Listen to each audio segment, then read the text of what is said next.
جب قبر مکمل ہو کچھ دیر وہاں رک کر، جب قبر مکمل ہو کچھ دیر وہاں رک کر، کچھ دیر وہاں رک کر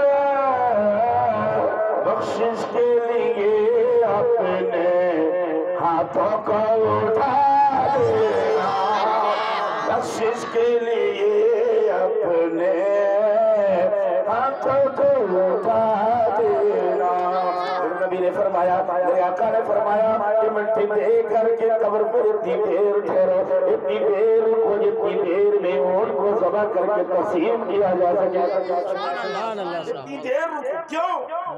اس لیے کہ وہاں پر رکو گے، قرآن پڑھو گے، درود و سلام پڑھو گے، ان کے روح و ثواب پہنچاتے رہو گے، تو اس مردے کو آپ کے رہنے سے انسیت ملتی رہے گی، سکون ملتا رہے گا، چین ملتا رہے گا، اور منکر نکیر کے قبر کے سوالات میں اسے جواب دینے میں آسانی پیدا ہوگی۔ سبحان اللہ، سبحان اللہ۔ سوالات کے جواب دینے میں آسانی ہوگا، اس لیے وہاں پر اتنی دیر رکے رہو، تو رک کے کیا کرو؟ ان کے نام سے قرآن پڑھتے رہو، تسبیح پڑھتے رہو، سبحان اللہ الحمدللہ پڑھتے رہو، اور درود و سلام پڑھتے رہو، اور پڑھ کے ان کے نام سے بخشش کی دعا دیتے رہو۔ آج تو لوگ بس بھاگتے ہیں، فرار ہوتے ہیں، رکنے کا نام نہیں لیتے ہیں۔ اسے رکنا چاہیے، دعا کرنا چاہیے ان کے لیے۔ یاد رکھیے، آج آپ بھاگ رہے ہیں تو کل آپ کے لیے بھی بھاگے گا۔ آج آپ کسی کے قبر سے بھاگ رہے ہیں تو کل آپ کو بھی لوگ اسی طرح دفنا کر کے بھاگے گا۔ آج اگر کسی کے قبر پہ کھڑے ہو کر کے فاتحہ پڑھیں گے تو کل آپ کی اولاد بھی، آپ کے ماننے والے بھی آپ کی قبر پہ کھڑا ہو کے فاتحہ پڑھیں گے۔ اور جناب یاد رکھیں، یہ تمام چیزوں جو کیا گیا ان کے بیٹے یا ان کے داماد نے کیا، ان کے بھائی جو کر رہے ہیں، یاد رکھیں ان کے لیے نہیں کر رہے ہیں، یہ خود اپنے لیے کر رہے ہیں۔ بے شک، سبحان اللہ، یہ اپنے لیے کر رہے ہیں، یہ ان کی اولادیں، ان کی نسلیں دیکھ رہی ہے کہ آج ہمارے دادا دادی کے نام سے کیا کیا جا رہا ہے۔ سبحان اللہ، سبحان اللہ۔ ہمارے دادا دادی کے نام سے ہمارے باپ کیا کر رہے ہیں، تو آپ میلاد خوانی کرائیں گے، قرآن خوانی کرائیں گے، فاتحہ خوانی کرائیں گے، غریبوں کو کھانا کھلائیں گے، مدرسے کے طلبہ کو کھانا کھلائیں گے، تو کل آپ کی مرنے کے بعد بھی آپ کی اولاد بھی میلاد خوانی کرائے گی، قرآن خوانی کرائے گی، فاتحہ خوانی کرائے گی، نیاز کرائے گی، صلاۃ و سلام پڑھیں گے، کل آپ کی اولاد بھی آپ کے نام سے غریبوں کو کھانا کھلائے گی، ضرورت مندوں کی ضرورتیں پوری پوری پوری۔ اور اگر آج اپنے ماں باپ کے نام سے نہیں کریں گے تو آپ کی اولاد دیکھ رہے جب میرے باپ ہی نے نہیں کیا تو ہم کہاں لگا کریں۔ بے شک، بے شک۔ اس لیے آپ کی اولاد بھی آپ کے نام سے نہیں کرے گی تو فائدہ کس کا ہوا؟ اپنا فائدہ۔ فائدہ اپنا ہوا کہ نہیں ہوا؟ چونکہ دیکھا دیکھی کا زمانہ ہے، دیکھا دیکھی کا دور ہے۔ بہرحال میں نے خطبہ مسئولہ کے بعد جس آیت کریمہ کی تلاوت کرنے کا شرف حاصل کیا ہے، رب کائنات قرآن مجید فرقان حمید میں ارشاد فرماتا ہے، کل نفس ذائقۃ الموت، ہر ذی روح کو موت کا مزہ چکھنا ہے۔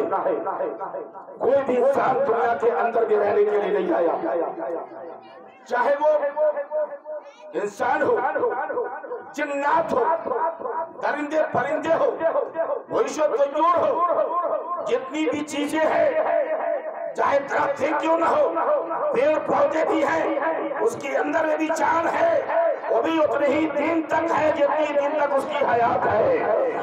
جب وقت ہوتا ہے تو لوگ اسے کاٹ ڈالتے ہیں، بے شک۔ جب وقت ہوتا ہے تو دنیا کو چھوڑتا ہے۔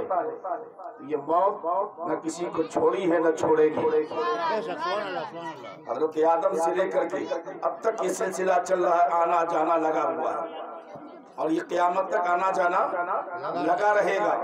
جب وقت آتا ہے، ٹائم، جگہ، ساری چیز متعین ہے، 9 سیکنڈ پہلے ایک لمحہ موت آ سکتی ہے، ایک لمحہ بعد میں موت آ سکتی ہے۔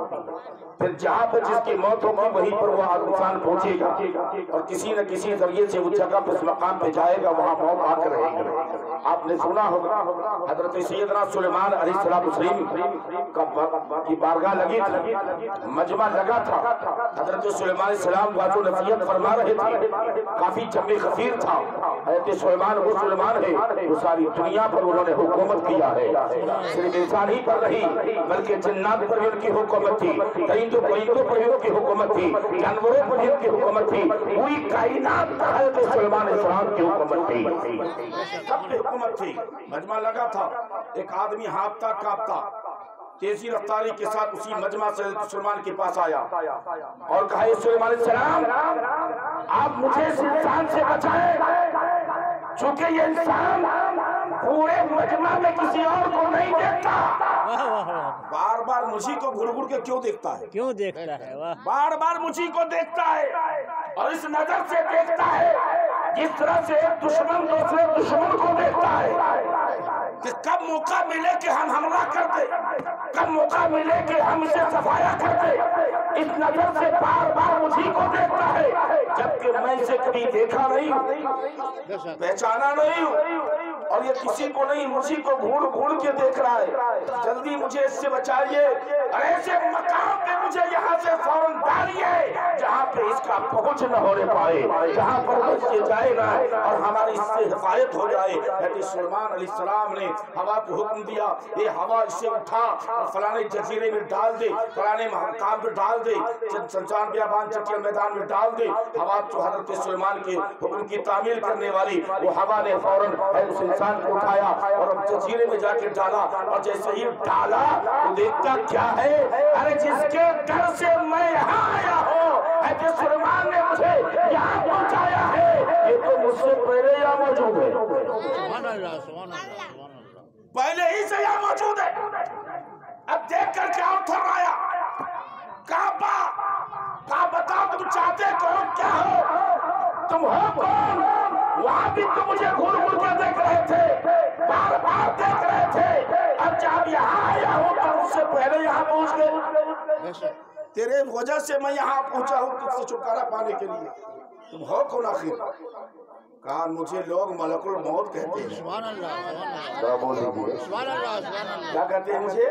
ملک الموت، میں اسرائیل ہوں روح قبض کرنے والے، تیرا وقت ہو چکا ہے، میں جو وہاں دیکھ رہا تھا تجھے بار بار، تو یہ دیکھ کر سوچ رہا تھا کہ انسان یہاں پر آخر کیسے موجود ہے، بے شک کیا کہنے، کیسے موجود ہے، بے شک جبکہ اس کا وقت ہو چکا ہے، بالکل تھوڑا سا ٹائم بچا ہے، تھوڑا سا وقت بچا ہے، اور اس کا روح یہاں نہیں قبض ہونا ہے، فلانے جزیرے میں قبض ہونا ہے، اس مقام پہ روح کو نکالنا ہے، لیکن یہ انسان یہاں پر اب تک ہے کیسے؟